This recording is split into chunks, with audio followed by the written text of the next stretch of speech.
जब आप स्वयं पिता बनोगे तो अपने पिता को याद करोगे कि मेरे पिता दुनिया की सबसे बड़ी दौलत थी, दुनिया की सबसे बड़ी पूंजी थी। मेरा पिता खुद के लिए कभी नहीं जीता, वो परिवार के लिए, पत्नी मुझे ये लाना है, हाँ लिया, मुझसे मत पूछ, लिया, मुझे ये करना है, हाँ कर ले, तेरे को जब मर्जी पड़े वो कर। माँ पापा, बेटी कहती है मुझे ये करना, कर ले, बेटा कहता है मैं पापा ये करना, कर ले। वो कोई हस्तक्षेप करता ही नहीं, वो पिता है, वो जान।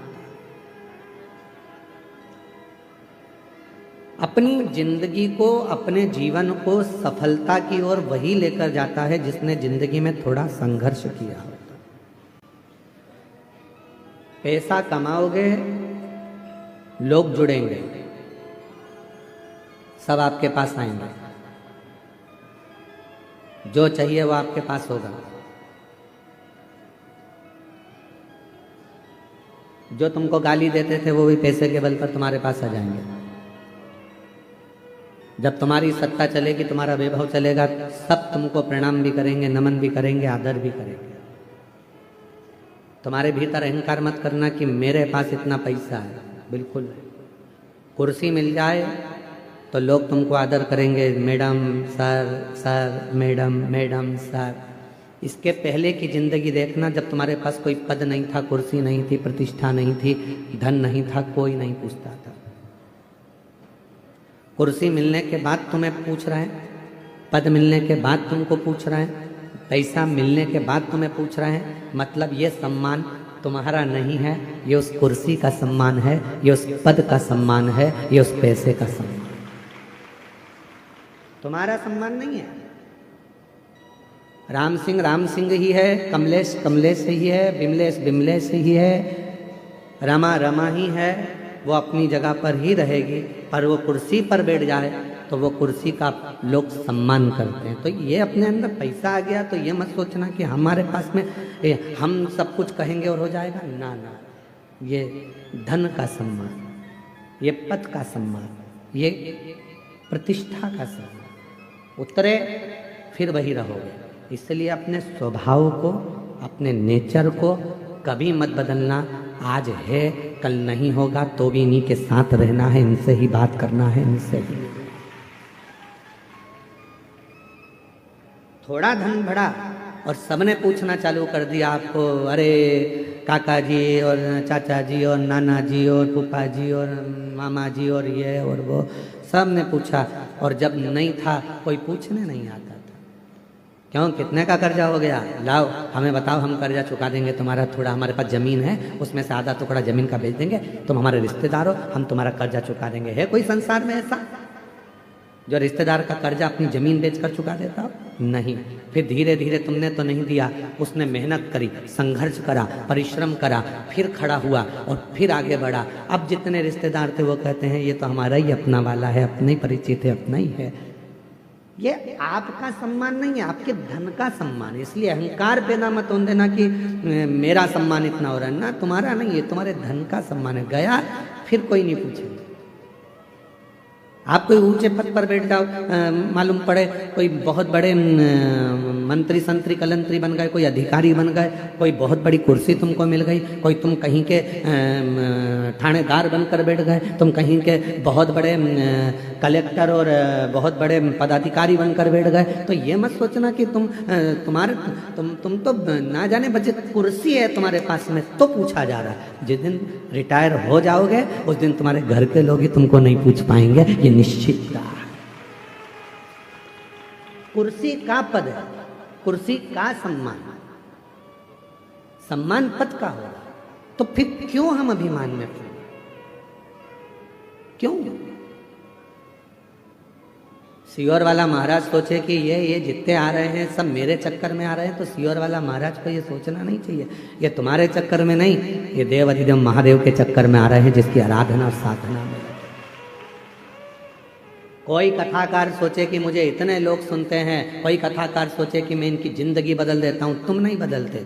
वो तो महादेव कृपा करते हैं तो लोगों की जिंदगी बदलती है, तुम तो खुद की नहीं बदल पाते।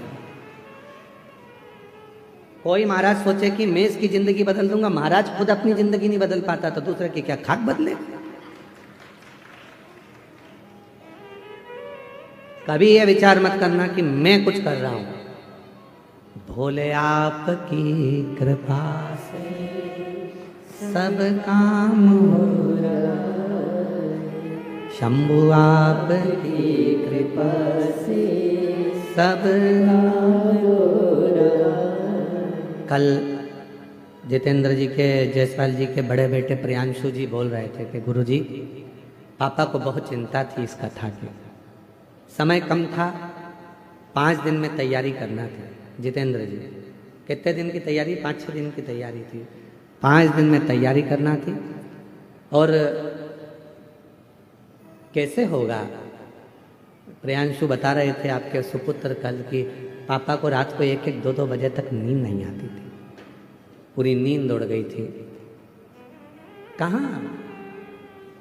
जिस दिन तक आप नहीं आए गुरुजी, उस दिन तक पापा को चिंता रही, और जैसे ही आप आए उसके बाद पापा ने सब भोलेनाथ पर छोड़ दिया।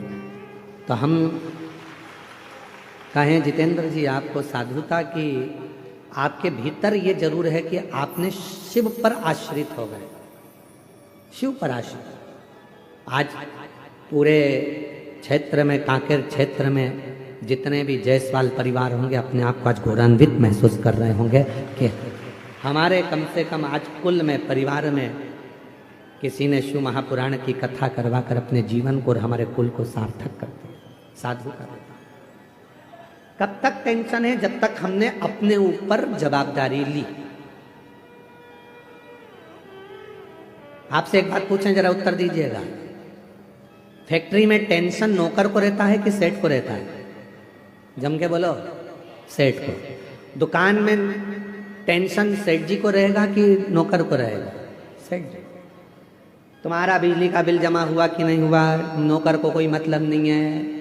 तुम्हारे घर में क्या बन रहा है, नौकर को कोई मतलब नहीं है। तुम्हारी कमाई हो रही कि नहीं हो रही, नौकर को कोई मतलब नहीं है, सेवक को कोई मतलब नहीं है। तुम कितने पैसे कमा रहे, नौकर को कोई मतलब नहीं है। उसको तो केवल एक चीज से मतलब है कि 1 तारीख को मुझे जो तनख्वाह मिलती है 8,000, 10,000, 15,000, वो मुझे मिल रही है कि नहीं मिल रही,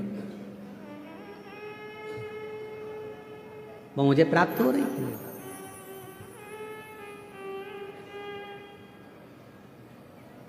कितना कोहरा है जी, इतना भारी कोहरा, और उसमें ये शिव महापुराण की कथा, बड़ा आश्चर्य वाला विषय है। शिव भक्त का भाव,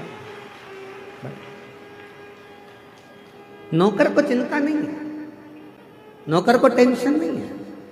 फैक्ट्री में क्या हो रहा है, फैक्ट्री चल रही है कि नहीं चल रही है, फैक्ट्री में घाटा लगा कि लाभ हुआ, किसी को मतलब नहीं है। बस उसको तो अपनी तनख्वाह से मतलब होता है। पूरी जवाबदारी सेठ की होती है, पूरी जवाबदारी। इसलिए निवेदन है आप सबसे, जिंदगी में कभी आप सेठ बनने का प्रयास मत करना। सेठ बनोगे तो टेंशन आएगा। आप तो कोई भी पूछे सेठ जी बोले तो कह देना मैं सेठ नहीं, सेठ तो मेरा भोलेनाथ और सांवरिया सेठ है, मैं तो उसका सेवक हूं। सेठ एक ही है, और वो मेरा कुबेरेश्वर महादेव, मेरा कुबेर भंडारी, मेरा भोले बाबा, मेरा त्रिकालदर्शी, हम तो उसके नौकर हैं। हमारा घर भी वही चलाता है, परिवार भी वही चलाता है, कुटुंब रिश्ते सब वो निभाता है, हम तो उसकी तनख्वाह पाते हैं, तनख्वाह लेते हैं।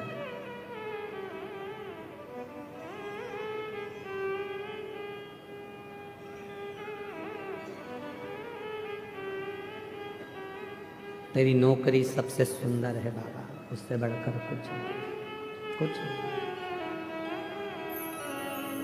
उससे जोरदार कुछ है ही नहीं। जब से तेरा गुलाम हो गया, तब से मेरा भी नाम हो गया।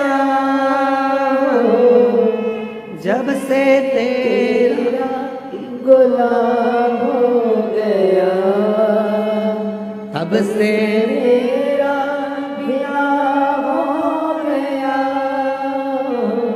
वरना ओ औकात क्या थी मेरी, वरना औकात क्या थी मेरी। सबसे बढ़िया है सबसे करीब, भोले बाबा तेरी नौकरी। सबसे बढ़िया है सबसे करीब, तेरे दरवाजे की चाकरी। सबसे बढ़िया है सबसे करीब, तेरे दरवाजे की चाकरी। सबसे बढ़िया है सबसे करीब। शिव महापुराण के अंतर्गत नर्मदा रेवा खंड में स्कंद पुराण के वर्णन आता है। रेवा खंड,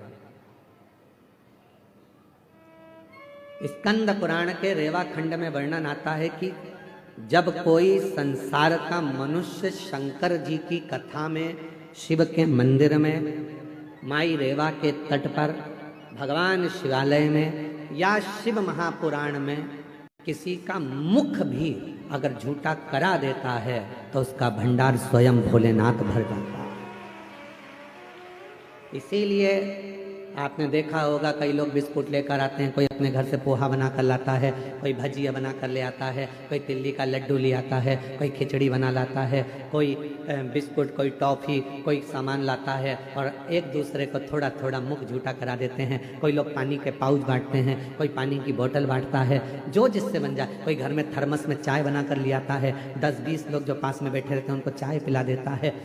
अर्थात मुख झूठा कराने का वर्णन भी हमारे यहाँ स्कंद पुराण के रेवा खंड में वर्णन आता है कि जो माँ रेवा के तट पर भगवान शिव की शरणागति में, शिव के शिवालय में, शंकर की कथा में अगर आए हुए शिव भक्तों को यदि मुख भी झूठा करा देते हैं तो उसके घर की अन्नपूर्णा कभी शिव समाप्त नहीं होने देते, उसका भंडार भरता है। ये शिव है, ये शिव।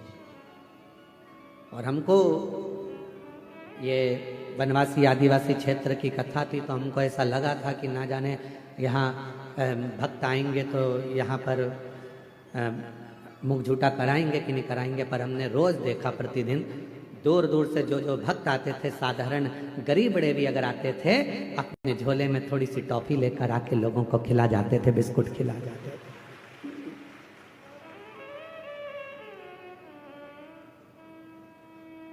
यदि परमात्मा आपको सामर्थ्यवान बनाए, जितेंद्र जी आपके लिए एक पत्र आया था, कल हम पढ़ नहीं पाए, उस पत्र में लिखा था कि हम सप्तूर कथा में गए पर जो भोजन व्यवस्था यहाँ कच्चे गांव में मिली, ऐसी भोजन व्यवस्था कहीं नहीं मिली। एक बार जजमान परिवार के लिए जोरदार ताली बजाइए। साधुता है आपको, बहुत साधुता है, इतनी अच्छी व्यवस्थाएं जो दी गई, साधुता आपके हृदय को, आपके भाव को कि शिव के प्रति आपका इतना समर्पण। जब से तेरा गुलाम हो गया, तब से मेरा भी नाम हो गया। जब से तेरा गुलाम हो गया, तब से मेरा भी नाम हो गया। वरना औकात क्या थी मेरी, वरना औकात क्या थी मेरी। सबसे बढ़िया सबसे करीब, भोले बाबा तेरी नौकरी।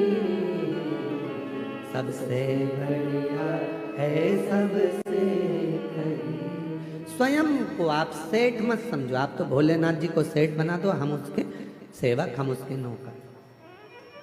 टेंशन किसको किसको होगा? भोलेनाथ। चिंता किसको? भोलेनाथ। हम तो कौन है? उनके बेटे को ज्यादा चिंता रहती है कि बाप को ज्यादा चिंता रहती है? बाप को ज़्यादा चिंता रहती है, क्या होगा इनका। बहुत सीधे हैं, सरल हैं, बीमारी का ठिकाना नहीं आज के ज़माने में, कब किसको जाना पड़ जाए। मृत्यु का भरोसा नहीं है। पहले तो गारंटी भी थी कि 100 साल जी जाओगे, आज के ज़माने में तो ये भी पक्का नहीं है कि कितने में निपट जाओगे। कब तुम्हारी फाइल निपट के जमा हो जाएगी किसको मालूम है, किसी को नहीं मालूम। पहले चिंता थी, पहले टेंशन नहीं होता था, अरे अभी तो बहुत जिएगा, 80 साल चलेगा, 90 साल चलेगा, 100 साल चलेगा। अब तो मालूम ही नहीं पड़ता, पड़ोस में सूचना मिल जाती, अटैक आ गया, अभी तो देखा था 8 दिन पहले तो मिली थी, उससे बढ़िया था, क्या हो गया, उनके घर की बहुत अच्छी थी, उसको क्या हो गया, मालूम पड़ा, चलेगा, मालूम ही नहीं पड़ता कब कौन कहाँ कैसे चले जा रहा, किसको मालूम, किसको पता।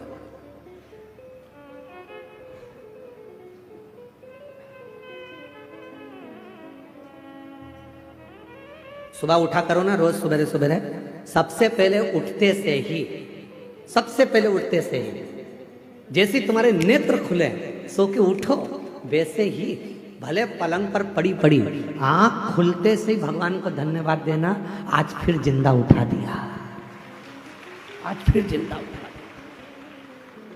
मालूम पड़े रात को सो रही थी और निपट गई तो किसको मालूम, किसको पता। आज फिर जिंदा उठा दिया, बहुत धन्यवाद भोलेनाथ, एक दिन और दिया, आज और खुशी से जीऊंगी, खूब मेहनत करूंगी, संघर्ष करूंगी, परिश्रम करूंगी और उन्नति की सीढ़ी पर चढ़ के रहूंगी। पर कल भी ऐसी कृपा करना, नहीं तो मालूम पड़े निपटा दे, टेंशन मत देना।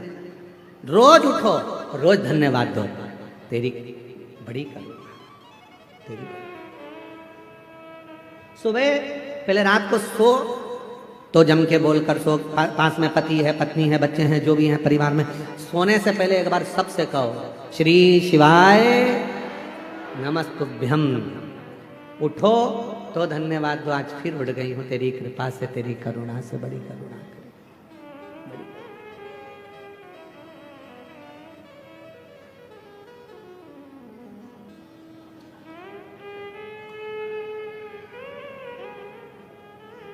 सब पड़ा रह जाएगा, अलमारी में कपड़े भी धरे की धरे रह जाएंगे।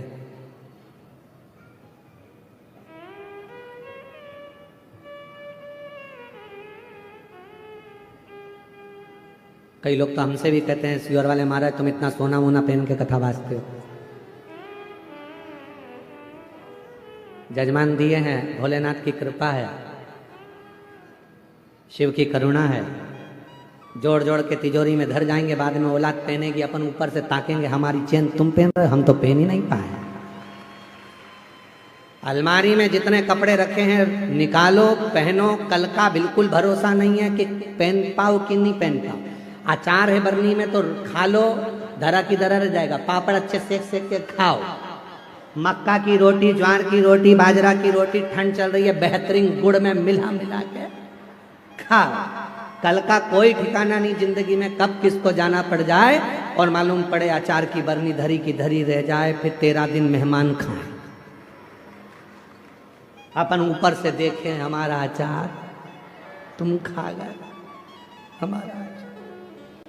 फुल एंजॉय की जिंदगी जियो, जितना कमा रहे हो उस कमाई में से आप किसी को दो मत दो, दान करना है तुम करो, नहीं मन करे तो मत करो, तुम तो 1 रुपया मत दो तो किसी को, तुम खुद के ऊपर तो खर्च करो, खुद के ऊपर खर्च नहीं करते, अपने ऊपर थोड़ा बहुत तो खर्चा करो, परिवार चलाओ, कुटुंब चलाओ, मना नहीं है, पर अपनी अब खाऊंगा, मन कर रहा है मूंगफली खरीद लूं 10 रुपए की, खा लूं 10 रुपए की, मैं मक्का खरीद के खा जाऊं, मन कर रहा है, पर घर पे बच्चे भी बैठे होंगे, पत्नी इंतजार कर रही होगी, उसके लिए थोड़ी सी ले जाऊं, ले जाने के चक्कर में जेब में थे 10 रुपया, और मालूम पड़े उसकी या तो वो खा ले या तू खा ले, पर मन कर रहा है बच्चों के लिए ले जाऊं, पत्नी के लिए ले जाऊं, बुजुर्ग के लिए ले जाऊं, घर में सबके लिए ले जाऊं, मैं कैसे तो लेकर जा रहे थे, और ले जा रहे थे हाथ में धर के मूंगफली, आ गया पीछे से मंकी बंदर और मूंगफली की पुड़िया छुड़ा के ले गया, ना लीलाबाई के काम आई ना कमलेश के काम आई,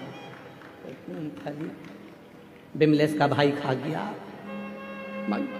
ले हो गया, डरा।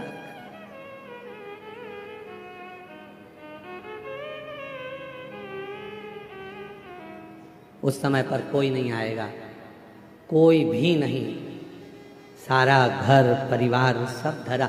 एक बात और सुनो, बहुत अच्छी सुंदर बात है। देखो, जिस स्कूल में तुम पढ़ाई कर रहे हो उस स्कूल की बस बच्चों को लेने आती है। सही है कि गलत है? अरे बोलो तो जम के। तुम्हारे यहाँ है ऐसा? है ऐसा है कि नहीं है? कांकेर जिला में जो स्कूल में पढ़ाई करते हो उस स्कूल की बस लेने आती है, टीचर को भी लेकर जाती है और स्टूडेंट को भी लेकर जाती है, बच्चों को।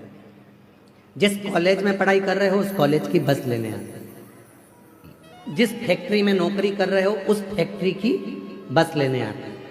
तुम बहुत बड़े ओहदे पर जज बन गए, अच्छी कुर्सी पर बैठ गए, तो सरकार की गाड़ी तुमको लेने आती है। तुम बड़े अधिकारी बन गए तो सरकार की गाड़ी तुम्हें लेने आएगी, छोड़ने जाएगी। बोलो सही है कि गलत है? बोलो तो सही है ना? ज्यादा तेज ठंड तो नहीं लग रही है? हाँ तो फिर बोलते जाओ, सही है? हाँ, स्कूल की बस स्कूल के बच्चों को लेने आ रही है, कॉलेज की बस कॉलेज के बच्चों को लेने के लिए आ रही है, प्राइवेट कंपनी की बस प्राइवेट कंपनी के लोगों को लेने आ रही है, और सरकार की बस सरकारी कर्मचारी को लेने के लिए आ रही है। अब वो तुम वहां नौकरी कर रहे हो इसलिए वो तुम्हें लेने आ रही है, वो तुम वहां पढ़ाई कर रहे हो इसलिए तुम्हें लेने आ रही है। दूसरे स्कूल के बच्चे को थोड़ी ना बिठा के ले जाएगी, दूसरे कर्मचारी को थोड़ी ना बिठा के ले जाएगी। उसी तरह जिस कंपनी में काम कर रहे हो उस कंपनी की बस तुम्हें लेने के लिए आती है। अब आज से एक बात याद कर लेना, अपन सब शंकर जी की कंपनी में काम कर रहे हैं, इसलिए आखिरी में शंकर की कंपनी की बस लेने के लिए। कोई दूसरी बस अपने को लेने नहीं आएगी। नंदी पर भोलेनाथ होंगे और कहेंगे आओ बैठो साथ चलो, प्राण छूट चुके हैं, मैं तुम्हें नरक नहीं भुगताऊंगा। कंपनी की बस आई है, आराम से एसी कूलिंग कर कर लेकर जाऊंगा, आराम से चलना, मैं तुम्हें कैलाश लेकर जाऊंगा और वो कंपनी लेकर जाएगा। अंत समय प्रभु आना पड़ेगा, वचन दिया तो निभाना पड़ेगा। अंत समय प्रभु आना पड़ेगा, वचन दिया तो निभाना पड़ेगा। आए ना आए प्रभु कुटुंब कबीरा, अंत समय प्रभु आना पड़ेगा, वचन दिया तो निभाना पड़ेगा। अंत समय में तुझे आना है, वचन दिया था। शिव पुराण में बैठकर कहा था, सियोर वाले महाराज ने बोला था, हम नहीं मानते कि सियोर वाला महाराज कथा करता है, हम तो ये मानते हैं कि हमारा विश्वनाथ कथा करता है। तो हमने तो उनकी वाणी को शिव की वाणी मानी और वचन दिया था कि तुम घबराना नहीं, आखिरी में उसकी गाड़ी लेने के लिए आएगी। तो मुझे यमराज लेने नहीं आना चाहिए, मुझे यम के दूत नहीं आना चाहिए। अंत समय में आए तो तू आना।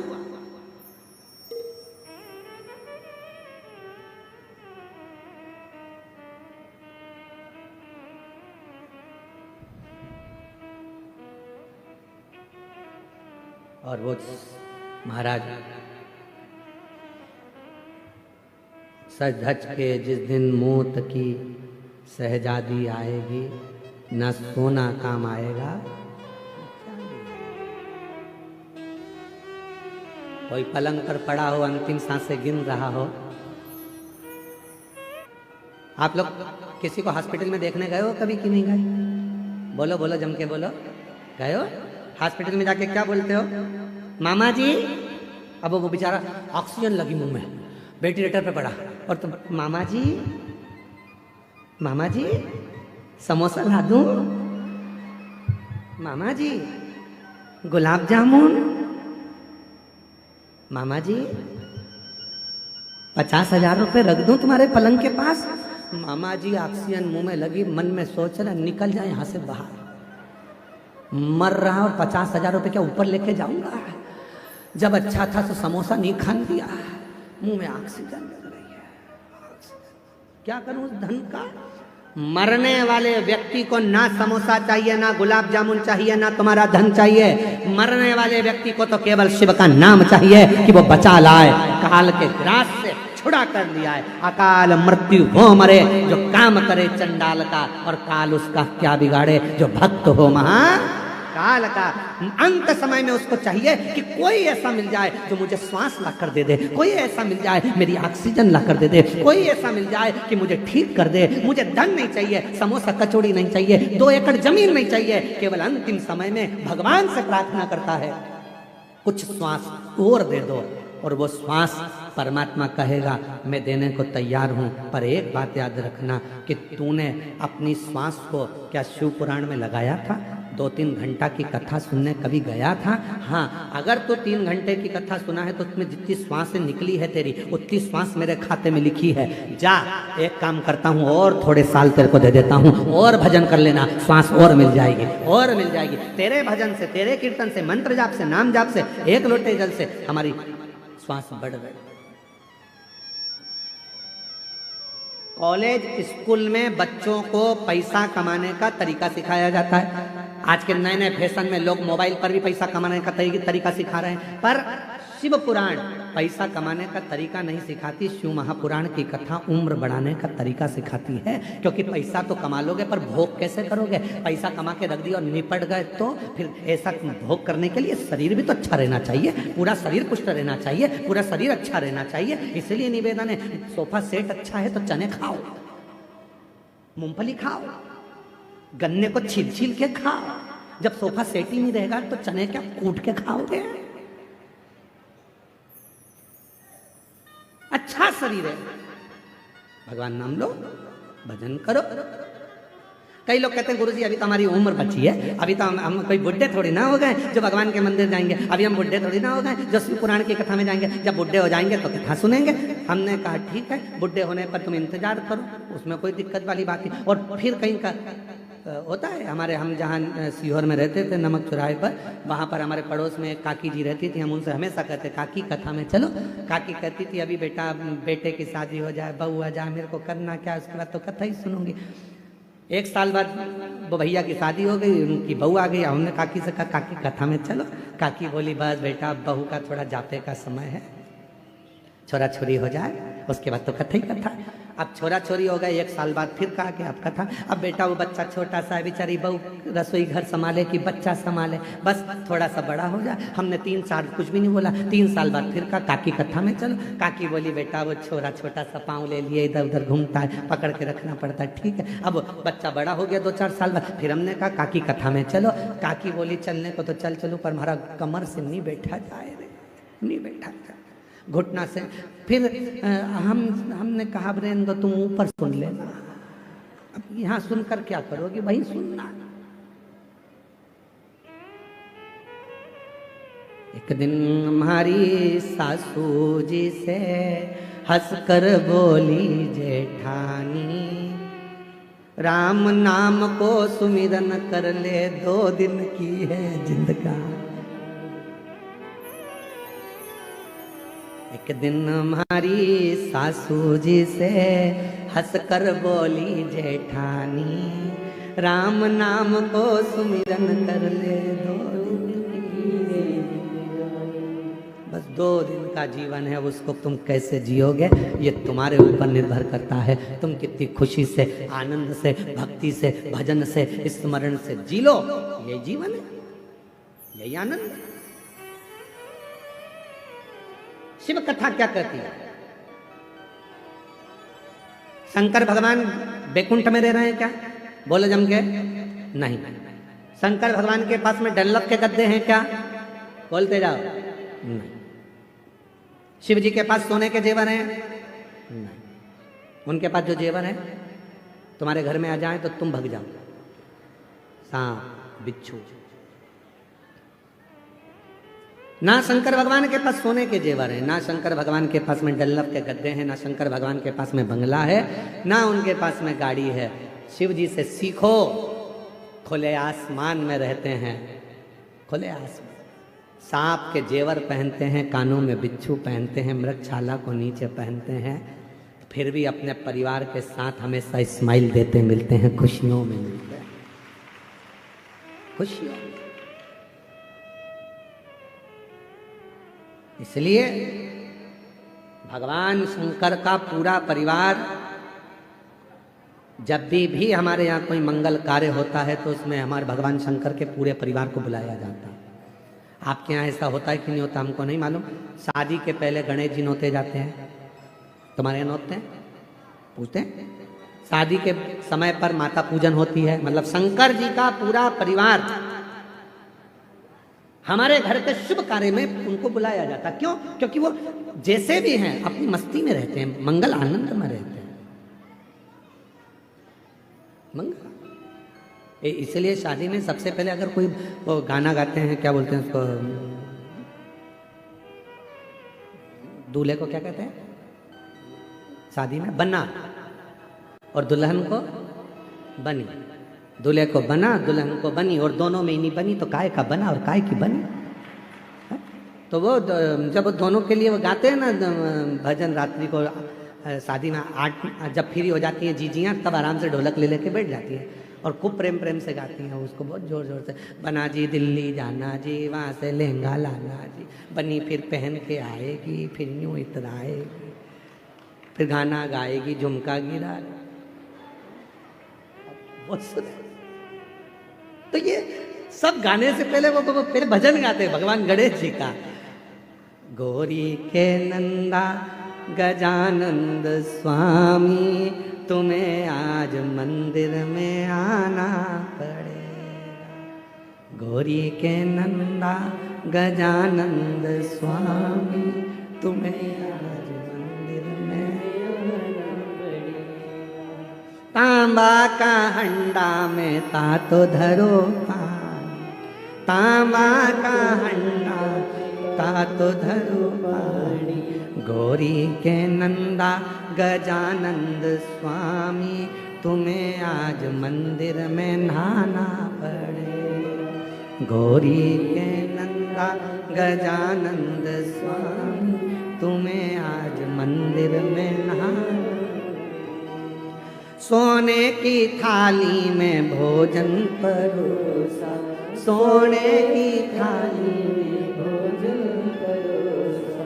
गौरी के नंदा गजानंद स्वामी, तुम्हें आज मंदिर में खाना पड़ेगा। बाबा, सब करने से पहले भगवान गणेश जी को निमंत्रण, सब कार्य से पहले माँ देवी को निमंत्रण, सब कार्य से पहले भगवान षडानंद को निमंत्रण, सब कार्य से पहले भगवान कुल देवता को निमंत्रण। ये क्या है? मतलब शंकर भगवान वीराने में रहते हैं, कैलाश पर रहते हैं, एकांत में रहते हैं, उसके बाद भी शंकर भगवान अपनी मस्ती में, अपने आनंद में, शिव भक्ति में, बड़े भगवान शंकर अपनी मस्ती में रहते हैं। इसलिए सबसे पहले मंगल कार्य में उनके परिवार को बुलाया जाता है। आप में से कितने लोग हैं जिनके यहाँ पर शादी होती है तो भगवान लक्ष्मी और नारायण की पूजन होती है? ना, एक की पूजन होती है सत्यनारायण भगवान की, कि दूल्हा दुल्हन सावधान, पत्नी से निवेदन है पति से झूठ मत बोलना, और पति से निवेदन है इसको सब सत्य बताना। पर सही मायने में तो अगर दोनों सत्य बता दे तो 2 दिन में तलाक हो जाए। सत्यनारायण की कथा हो रही है, तुम इसको छुपाना नहीं और तुम इसको बताना। सत्य बोल दे तभी बात करो। एक पत्नी तैयार होके बढ़िया साड़ी वाड़ी पहन के जोरदार तैयार होके पति के सामने आ गई और पति से पूछी मैं कैसी लग रही है? पति बोला नहीं बोलूंगा, बोलूंगा तो तू लड़ लेगी। अरे बोला तो सरी मैं कैसी लग रही हूँ? पति नहीं बोला, बेचारा चुप रहा, नहीं बोला। पत्नी ने हाथ पकड़ लिया, मैं तुमसे पूछ रही हूँ मैं कैसी लग रही हूँ? पति बोला ऐसी लग रही जैसे हरी घास में भैंस चल रही।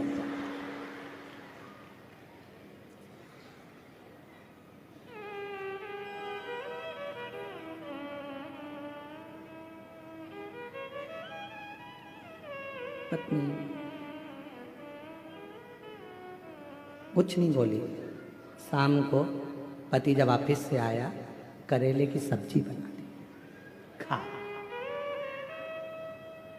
करेले की सब्जी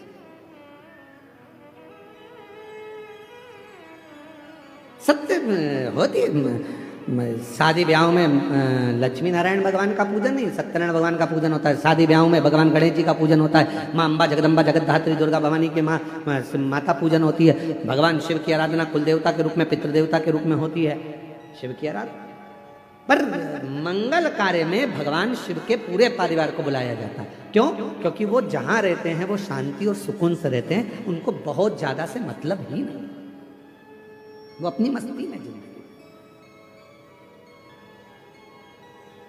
अपनी मस्ती। शिव कथा करें, पैसा कमाओगे, लोग जुड़ेंगे, परिवार के लोग आएंगे, तुम्हारे पास में खड़े हो जाएंगे, धन देखकर कोई भी आ सकता है। पर याद रखना, पैसा से परमात्मा नहीं आता। परमात्मा को पाने के लिए तो उसका भजन करना पड़ता है, उस पर विश्वास करना पड़ता है, तो वो मिले।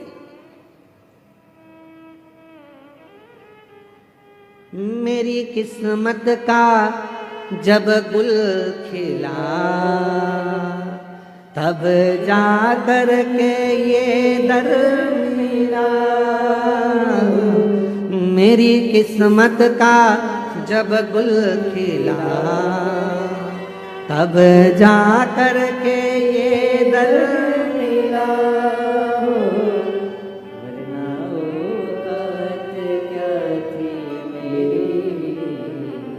वरना औकात क्या थी मेरी, सबसे बढ़िया है सबसे करीब, भोले बाबा तेरी तो मेरी, सबसे बढ़िया है सबसे करीब, तेरे दरवाजे की चाबी सबसे बढ़िया है सबसे। जब हम उसके दरवाजे की चाकरी करते हैं, सेवा करते हैं, नौकरी करते हैं, उसके दरवाजे पर जाकर रोज जल चढ़ाने जाते हैं, रोज एक लोटा जल चढ़ाने जाते हैं। लोग पूछें आपसे कि एक लोटा जल चढ़ाने से क्या मिलेगा? कहना तनख्वाह मिलेगी। कौन सी तनख्वाह? तो कहना वो अंत समय में काम आएगी, आखिरी में वही तनख्वाह काम आएगी जो हमने एक लोटा जल चढ़ाया है, उसी ने हमारी समस्या का निवारण करा है, उसी ने हमारी समस्या। तेरी कृपा का क्या है भरोसा, कब किस पर हो जाए, जरा सी हम पर कर दो, ओ जरा सी हम पर। बाबा से अपने मन का भाव कहते चलें, शिव जी से अपने मन की बात कहते चलें। जब हम भगवान देवाधिदेव महादेव से, भगवान शंकर से, ओघड़दानी से, त्रिकालदर्शी से, कैलाशी अविनाशी से अपने मन का जब भाव कहते हैं तो शिव उसको स्वीकार करते हैं, भगवान शंकर उसको स्वीकार करते हैं।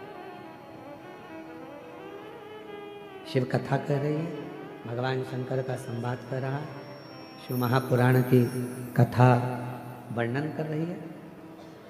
हिरण्यकशिपु ने वर मांग लिया, ना नीचे मरूं ना ऊपर, ना अंदर ना बाहर, ना अस्त्र से ना शस्त्र से, ना दिन में ना रात में, ना पशु से ना पक्षी से, मेरे प्राण ना छूटे।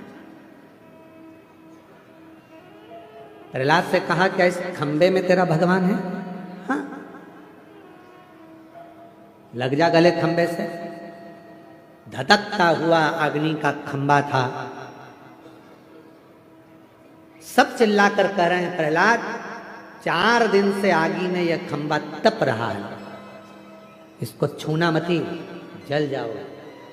प्रहलाद ने देखा कि मेरे पिता ने कहा है क्या इसमें भगवान है, और मैंने तो मेरे गुरु के मुख से सुना था कि सब में परमात्मा, सब में भगवान, तो इसमें भी परमात्मा। और प्रहलाद ने जैसे ही खंबे को अपने गले से लगाया, वो अग्नि का धधकता हुआ खंबा टूट कर नीचे गिर गया और नरसिंह भगवान उसमें से प्रकट हो गए। नरसिंह खंबा टूटकर नीचे गिरा और नरसिंह भगवान उसमें से प्रकट हुए। दौड़े नरसिंह भगवान ने हिरण्यकशिपु को पकड़ा, सिंहासन पर ले गए। भगवान नरसिंह बैठकर हिरण्यकशिपु को जंघा पर सुला लिए, क्योंकि इसने वर मांगा था ना नीचे मरू ना ऊपर, जंघा पर मारा, ना अंदर ना बाहर तो देहली पर मारा, ना अस्त्र से ना शस्त्र से तो नख से फाड़ा, ना दिन में ना रात में तो शाम के समय पर। न नर से ना पशु से नरसिंह बनकर आए, ना ही 12 महीने में मरे, इसलिए एक अधिक कर अधिक मास में आए हैं। और हिरण्यकशिपु को फाड़ दिया, हाथों को निकाल कर अपने गले में माला की तरह धारण कर लिया। माला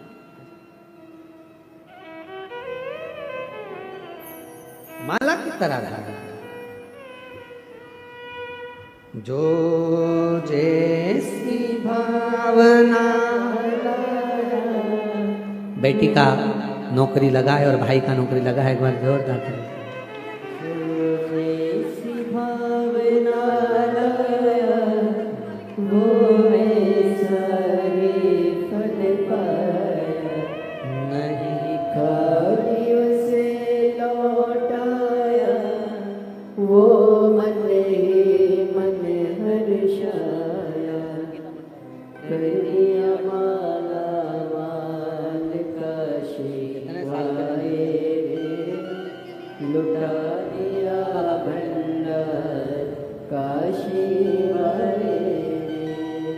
लुटा दिया भंडार काशी वाले, कर दिया माला काशी वाले। हिरण्यकशिपु को बीच में से फाड़ दिया, आंतों को निकालकर नरसिंह भगवान ने धारण कर दिया। शिव पुराण की कथा कहती है वो जो हिरण्यकशिपु के शरीर से जो आंतें निकाली गई थी और जो डाली गई थी, भगवान नरसिंह ने क्रोध में अपने गले में उस हिरण्यकशिपु की आंतों में इतना क्रोध था, इतना राक्षसी असुर भाव का क्रोध था कि वो पूरे शरीर में भगवान नरसिंह के और क्रोध जागृत हो। और कौन जाएगा? नरसिंह भगवान के क्रोध को शांत करना था। कहा माता लक्ष्मी जी से आप गुस्सा शांत कर दो। एक बात याद रखना, अपनी जिंदगी में उतार कर रखिएगा, एक बात को अपने जीवन में उतारिएगा। महाराज एक बात अपने जीवन में उतारिएगा, क्रोध पति को आ रहा है तो याद रखना, पत्नी कभी पति के क्रोध को शांत नहीं कर सकती। पत्नी पति के क्रोध को शांत नहीं करेगी। क्रोध को शांत कौन करेगा?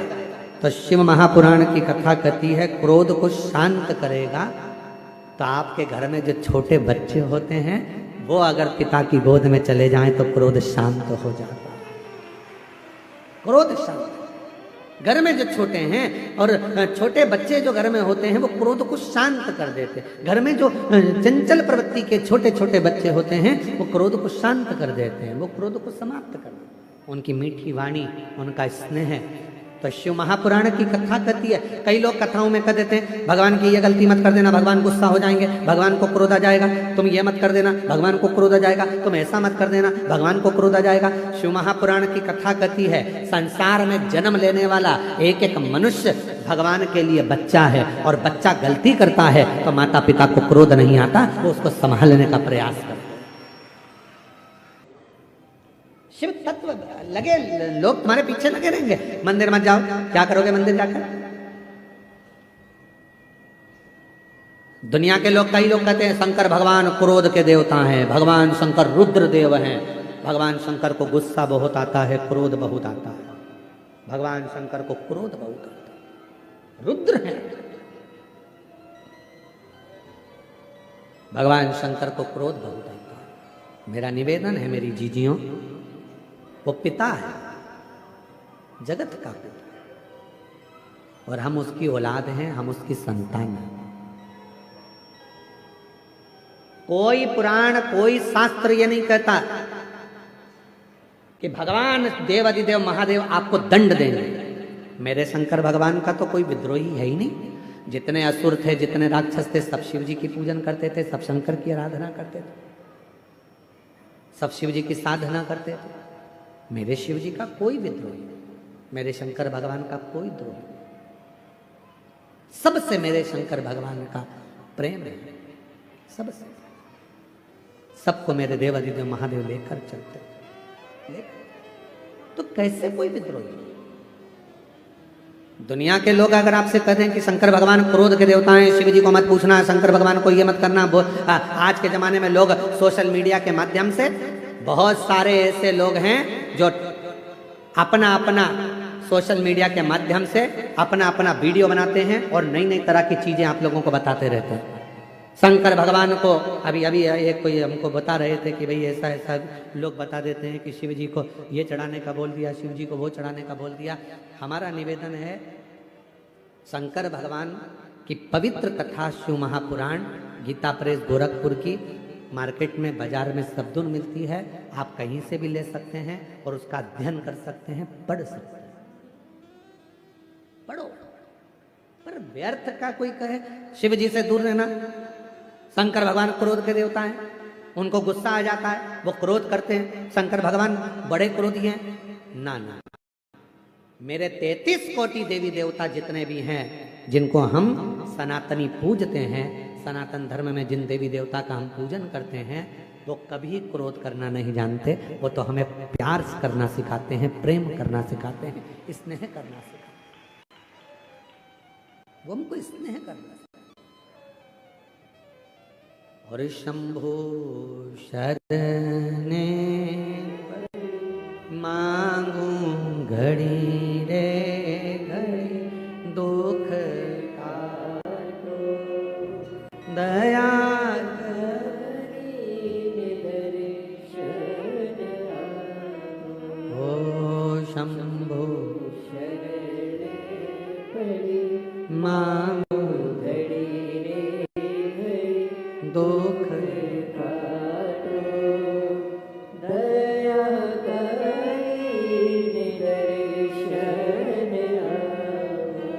तो मेरे भोले बाबा किसी को ऊपर क्रोध नहीं करते, मेरे भोले बाबा तो उससे स्नेह करते हैं, प्रेम करते हैं, उसको गले लगाते हैं। शंकर भगवान की सेवा दुनिया में सबसे सरल सेवा अगर किसी की है तो शिव जी की है। एक लोटा जल, बोल बम का नारा है, श्री शिवाय हर हर। इतनी सरल सेवा। पत्ता तोड़ा शिव जी को चढ़ा दिया, बेल पत्र नहीं है तो कोई दूसरे वृक्ष का पत्ता शिव जी को चढ़ा दिया, जो मिल गया भगवान शंकर को समर्पित कर दिया। ढेरों में सामग्री नहीं तो एक चावल का दाना शिव जी को चढ़ा दिया। इतनी सरल सेवा। नहीं है तो एक लोटा जल चढ़ा दिया, वो भी नहीं बना तो 3 बार ताली बजा दी, वो भी नहीं बना तो बम बम भोले बोल दिया, उतने में प्रसन्न हो गए। और ये भी नहीं बना तो शिखर का दर्शन कर लिया भगवान के मंदिर का, उतने में काम हो गया। कितना सरल, कितना सहज देव। मेरे शिव, मेरे ओघड़दानी, मेरे शंभु, मेरे त्रिकालदर्शी, मेरे कैलाश, इतने सरल देव कहाँ? शंभु अरे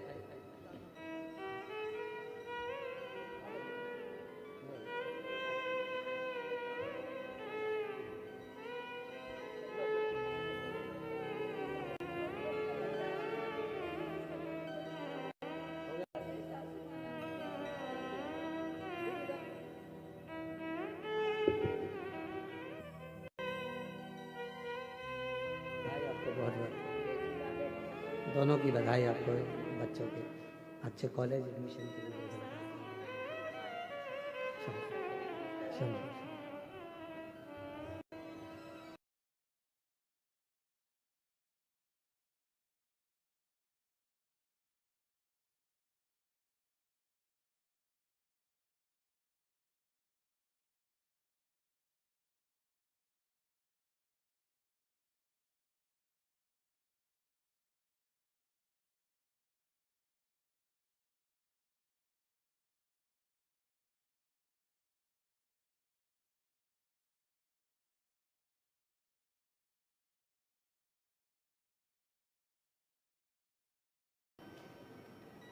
सनातन धर्म तो वो जड़ है जो फिर उपज कर निकल आती है, उसको काटा नहीं जा सकता, फिर उपज कर निकल आती है, उपज कर, उसको काट नहीं सकते। और हृदय से, दिल से भगवत भजन करो, यहाँ वहां मत जाओ, जहां वहां जाकर ये मत सोचो कि आपका काम हो जाएगा। आपके देवता इतने प्रबल हैं, बूढ़ा देव महादेव इतने प्रबल हैं, भगवान शिव इतने प्रबल हैं कि तुम्हारे एक लोटा जल चढ़ाने से जिंदगी के सारे दुख अपने आप मिटते चले। डराएंगे लोग शिव जी क्रोध के देवता ना, भगवान शंकर क्रोध के देवता नहीं, भगवान शंकर तो करुणा के देवता हैं। भगवान शंकर क्रोध के देवता नहीं, करुणा के देवता हैं। भगवान शंकर ऐसा कोई नहीं जिसको शिव जी ने नहीं दिया। लंका के राजा रावण को सोने की नगरी दे देते हैं, भस्मासुर को कंकण देकर वर दे देते हैं। शिव शिव है, वो देने में पीछे नहीं हटते। तुमने जो मांगा उसने दिया, जो तुम वो पीछे। शिव महापुराण की कथा में वर्णन आता है, भगवान देवाधिदेव महादेव नरसिंह भगवान का क्रोध तीव्र हो गया। भगवान विष्णु नरसिंह रूप रख कर आए और उनका क्रोध बढ़ता चले गया। उनके क्रोध को कौन शांत करे?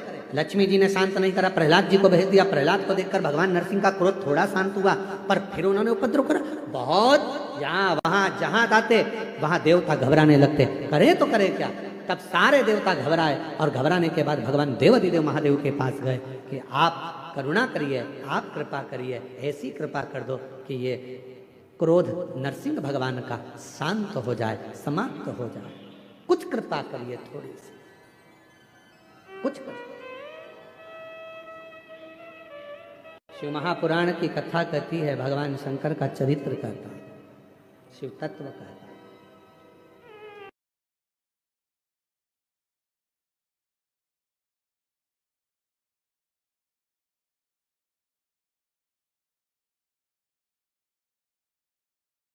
लोटा जल चढ़ाना प्रारंभ कर देते हैं तो हमारे भीतर के जो विकार हैं, हमारे भीतर का जो क्रोध है, अपशब्द हैं, ताने हैं, गालियां हैं, हमारे भीतर के जो विकार हैं वो धीरे धीरे समाप्त होने लगते हैं अपने आप। जैसे बेटी बेटा कुंवारे रहते हैं, उनका सोच विचार अलग होता है, पर विवाह होने के बाद उनके विचार, उनकी सोच अलग हो जाती है। परिवार को लेकर चलना है, काम ये करना है। आज हमारे यजमान श्री जितेंद्र जायसवाल जी और श्रीमती राजकुमारी जी जायसवाल जी की भी 25वीं शादी की सालगिरह है। उनको एक बार सब मिलकर बधाई देते हैं, दोनों हाथों से जोरदार ताली बजाकर उनको साधुवाद और बहुत बहुत बधाई। जिनकी आज 25वीं आज शादी की सालगिरह की, हम बहुत बहुत बधाई देते हैं जितेंद्र जी और श्रीमती आपकी श्रीमती राजकुमारी जी को भी बहुत बहुत साधुवाद है। शिव कृपा बनी रहे। शिव शिव है, भगवान ओखड़ शंभु।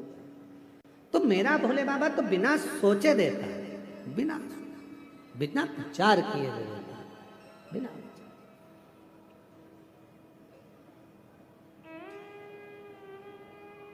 रावण को बाबा तूने लंका दिया, भस्मासुर को तूने कंकण दिया। रावण को बाबा तूने लंका दिया, भस्मासुर को तूने कंकण दिया। उसी ने तेरा पीछा किया भोले बाबा, उसी ने तेरा पीछा किया भोले बाबा। सिंह भगवान को आ रहा है तो उसकी शांति मैं अकेला नहीं करूंगा, तुम सब मेरे साथ में मिलो और क्रोध शांत।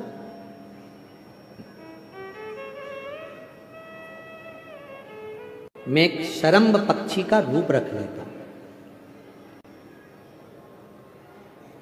शरम्भ पक्षी मतलब मनुष्य जैसा शरीर है, शेर जैसा मुख है और पंख लगे हैं, वो शरम्भ पक्षी।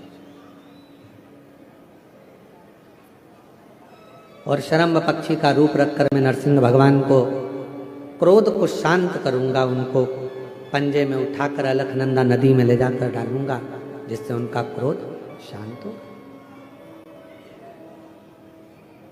शरम्भ पक्षी का रूप रखकर भगवान नरसिंह भगवान के पास में पहुंचे और नरसिंह भगवान के पास पहुंचकर उन्होंने नरसिंह भगवान को अपने पंजे में लिया और अलकनंदा नदी में ले जाकर छोड़ा।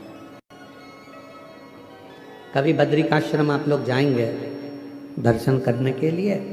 तो जब अलखनंदा नदी के पुल पर चढ़ेंगे तो ताप्त कुंड के ठीक नीचे की ओर एक नरसिंह शिला, उसका दर्शन मात्र कर लेने से व्यक्ति के जीवन में क्रोध की शांति, क्रोध। शरम्भ भगवान शिव जी का जो ये नाम है शरम्भेश्वर महादेव, ये कोई साधारण सा नाम नहीं। भगवान शंकर का ये जो नाम है ये क्रोध को शांत करता है। इसलिए जब जब अगर अपने भीतर अगर कहीं क्रोध उत्पन्न हो रहा है या अपने को लगता है कि अपन बहुत गुस्सा कर रहे हैं, एक बेलपत्र को अपने हाथ में रखकर शंभेश्वर महादेव का नाम लेकर अपने घर में जो शंकर का शिवलिंग है उसको यदि समर्पित कर देते हैं तो हमारा क्रोध उसी क्षण समाप्त हो जाता है, शांत हो जाता है। शंभेश्वर ये क्रोध की शांति के लिए शंभेश्वर बाबा। शिव कथा कहती है आगे चंचुला देवी के पति बिंदुक को प्रेत योनि से मुक्त करने के लिए जो कथा चल रही है उसमें भगवान देवादिदेव महादेव की साक्षी में तुमरुका जी 12 ज्योतिर्लिंग का स्मरण कराते हैं। 12 ज्योतिर्लिंग, प्रथम सोमनाथ जी का वर्णन किया। दक्ष प्रजापति ने चंद्रदेव को काया का रोग लगने का श्राप दिया और भगवान देवादिदेव महादेव की आराधना चंद्रदेव ने करी तो काया के रोग से मुक्त। कोई चर्म रोग, शरीर में कितना बड़ा भी अगर रोग लग जाता है, अगर आप शंकर की मंदिर में जाना चालू कर देते हैं, शिव पुराण कथा सुनना प्रारंभ कर देते हैं, शंकर की भक्ति करना प्रारंभ कर देते हैं तो चर्म रोग धीरे धीरे समाप्त होता है। डॉक्टर को भी दिखाते रहो, दवाई भी लेते रहो, औषधि भी लेते रहो, जांचें भी कराते रहो, साथ में शिव की आराधना करते रहो। अगला वर्णन आया है श्री मल्लिकार्जुन का।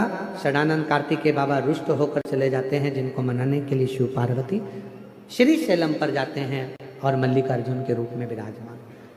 आगे वर्णन आया है दूषण नाम के राक्षस का संहार करने के लिए बाबा भोलेनाथ काल अधिपति महाकाल बनकर विराजमान होते हैं और भगवान शिव का नाम महाकालेश्वर हो जाता, जिन्होंने दूषण नाम के राक्षस का संहार किया।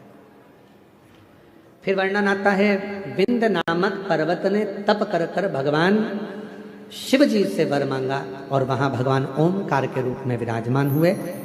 अगला वर्णन है नर नारायण ने तप कर कर भगवान शिव जी को विराजमान करा, शिव जी केदारेश्वर के रूप में विराजमान हुए। कुंभकर्ण का बेटा भीम, जिसने सारे देवालय शिवालय तोड़वाना प्रारंभ करे तो भगवान शंकर ने भीम का संहार करा और शिव जी का नाम भीमा शंकर हो। आगे वर्णन आता है मनु शत्रुपा ने शिव जी का स्मरण कर कर भगवान भोलेनाथ को काशी में विराजमान करा और भगवान विश्वनाथ जी के रूप में विराजित होते। अगला वर्णन है त्र्यंबक बाबा का। गौतम बाबा पर गौ हत्या का दोष लगता है। दोष लगाने वाले कोई दूसरे नहीं होते, स्वयं के ही नजदीक के होते। दोष लगा और दोष लगने पर भगवान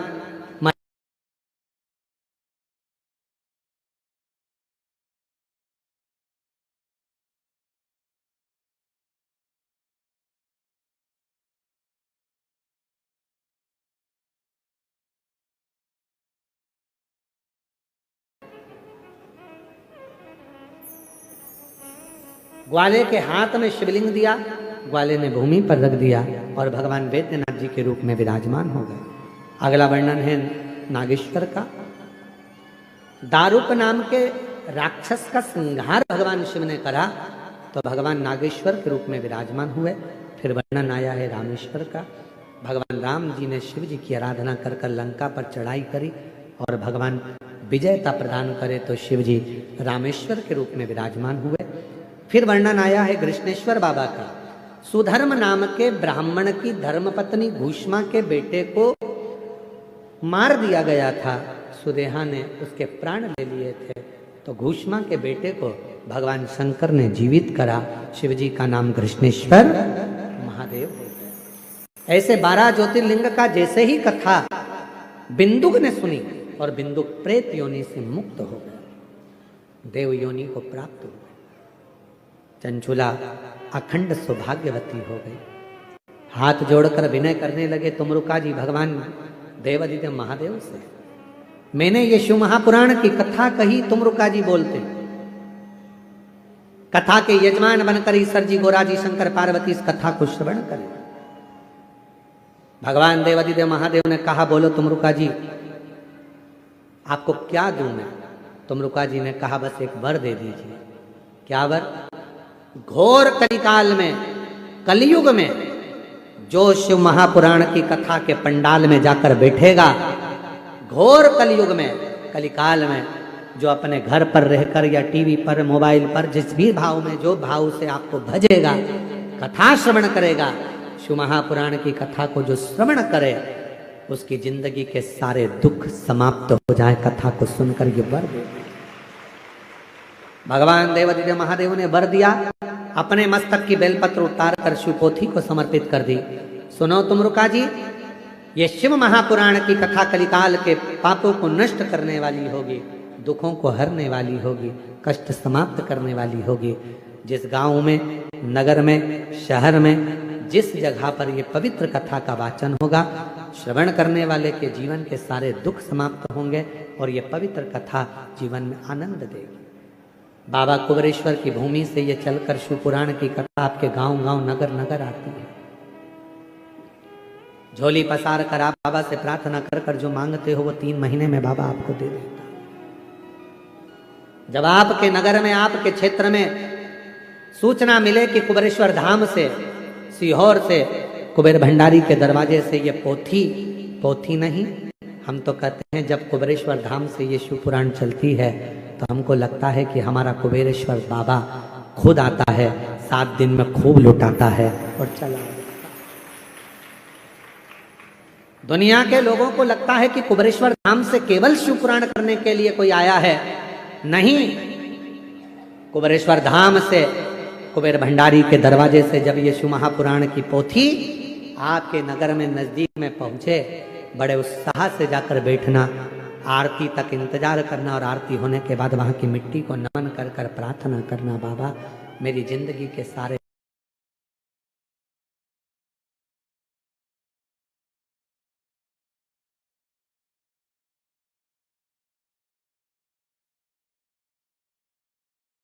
आप जो कथा का रसतत्व ग्रहण करने आए हो, मेरा भोले बाबा आपकी झोली खुशियों से जरूर भरेगा। जो आपने बाबा से प्रार्थना करी हो सुन। एक लोटा जल, सारी समस्या का हल। अवश्य मंदिर जाओ, श्रवण करो, अपने सनातन धर्म को मत छोड़ो, मजबूती से सामना करो, देव आदिदेव महादेव का स्मरण करें। जो आदिवासी वनवासी क्षेत्र के लोग हैं उनसे कहेंगे अपना देव बूढ़ा देव को कभी मत छोड़ो, बूढ़ा देव की सेवा करते रहो। वो शंकर का ही स्वरूप है, शिव का प्रतिबिंब है। बूढ़ा देव और महादेव कोई अलग नहीं, एक ही स्वरूप है। उनकी आराधना साधना जीवन में सुख देती है। ये पवित्र कथा 7 दिवसीय शिव महापुराण की कथा कच्चे गांव, जिला कांकेर, बस्तर में, या आदिवासी वनवासी क्षेत्र में चल रही थी। मैं श्री जितेंद्र जी जायसवाल जी को और उनके पूरे परिवार को, श्रीमती राजकुमारी जी जायसवाल जी को, श्री ब्रजलाल जी जायसवाल जी को, श्रीमती निर्मला जायसवाल जी को, उनके बच्चों को बहुत बहुत साधुवाद देता हूँ। पूरे जायसवाल परिवार को जिन्होंने इस पवित्र कथा का लाभ आप और हमको दिया और मार्गशीर्ष मास में ये कथा करवाकर आप और हमको कृतार्थ किया। एक बार जायसवाल परिवार के लिए जोरदार ताली बजाकर साधुवाद, वंदन, अभिनंदन, जिन्होंने इस कथा का रसतत्व आप और हमको दिया है। ये कथा एक ऐसे क्षेत्र में हो रही थी जिस क्षेत्र को पहले लोग नक्सलवाद के रूप में भी जानते थे, जहां पर कोई बड़ा संत, साधु, तपस्वी इस क्षेत्र में नहीं आता। इस क्षेत्र में कभी बड़ी कथा नहीं होती, लोग भय खाते। पर उस क्षेत्र में मैं यहाँ के माननीय मुख्यमंत्री जी को बहुत बहुत साधुवाद देता हूँ, यहाँ के प्रशासन को, यहाँ के कलेक्टर महोदय, IG, DIG, commissioner, SP, DSP, TI, यहाँ के एक एक एसडीएम आदि आदि सभी पदाधिकारी गणों को, यहाँ के चिकित्सा विभाग, यहाँ का वन विभाग, यहाँ का पीडब्ल्यूडी विभाग, यहाँ के जितने जितने विभाग, यहाँ की नगर पालिका, यहाँ की पंचायत, जिस जिस रूप में जिस जिसने सेवा करी है, एक एक कांस्टेबल, एक एक सुरक्षाकर्मी, जिन्होंने इस पूरे क्षेत्र को सुचारू रूप से संभाल रखा है, कथा को संभाल रखा है, यहाँ के सभी collector, SP, IG, DIG, SSP, सबको मैं बहुत बहुत साधुवाद देता हूँ और बाबा से प्रार्थना करता हूँ आप सब पर देवाधिदेव महादेव की कृपा बनी रहे। यहाँ के वनवासी आदिवासी बड़े सीधे हैं, बहुत सरल हैं। मैं निवेदन करूँ इन सब को आप संभाल लें और शिव आपको शक्ति दे। यह भाव के साथ आज कथा को यहाँ विराम लेते हैं और अगली कथा फिर पुनः 7 से 13 दिसंबर तक गीतम छत्तीसगढ़ दंतेवाड़ा में माँ दंतेश्वरी की कृपा से कथा सुनेंगे। सारे दंतेवाड़ा वाले छत्तीसगढ़ के वासी माँ दंतेश्वरी की इस पवित्र कथा का लाभ लेने अवश्य आए 2 बजे से 5 बजे तक। 17 से 21 दिसंबर तक ग्राम पंचायत नकपुरा में 5 दिवसीय शिव महापुराण की कथा जिला दुर्ग में होगी।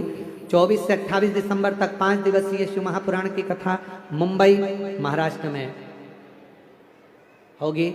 आप और हम कथा का लाभ लेंगे, आप और हम अपनी जिंदगी को सार्थक बनाएंगे। जोरदार तालियां बजाते हुए यजमान परिवार का साधुवाद, यहाँ के प्रशासन का साधुवाद, यहाँ के सभी पदाधिकारी गणों का बहुत बहुत साधुवाद, यहाँ के सांसद, यहाँ के विधायक, यहाँ के सरपंच, यहाँ के नगर पालिका अध्यक्ष, सबको साधुवाद देते हुए दोनों हाथ उठाकर हर हर महादेव। आरती का क्रम प्रारंभ होगा।